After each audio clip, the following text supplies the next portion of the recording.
Les goûts évoluent, on met plus les mêmes choses, surtout quand on se met à travailler notamment. Moi je pense à ce sac-là que je mettais pour aller en cours à la fac, ou ce genre de bonnet en fait, voilà, qui m'ont fait bien marrer pendant un temps, et puis aujourd'hui je me vois mal aller bosser avec ça, quoi.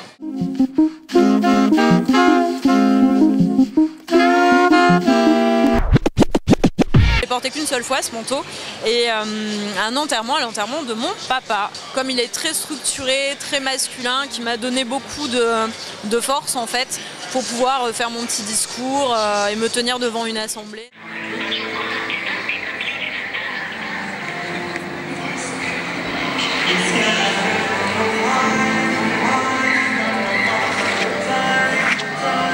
Honnêtement, j'ai dû le payer.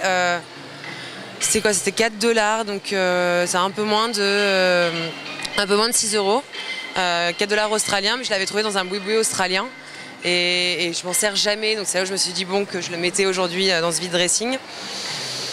Mais objectivement, si j'y reste à la fin du vide dressing, je serais ravie, au moins j'aurais une excuse pour le garder. A record of the delightful piece they're going to play this evening.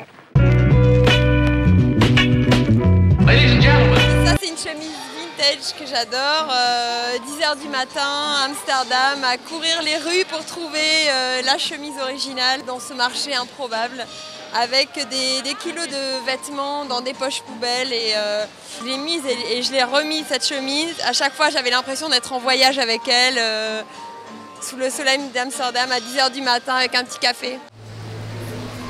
Il est 3 fois trop grand en plus.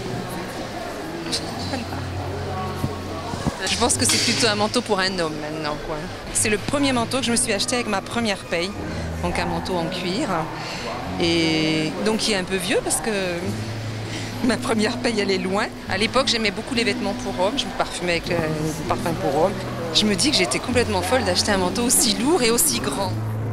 I have something to tell you. Hey, set off, set off.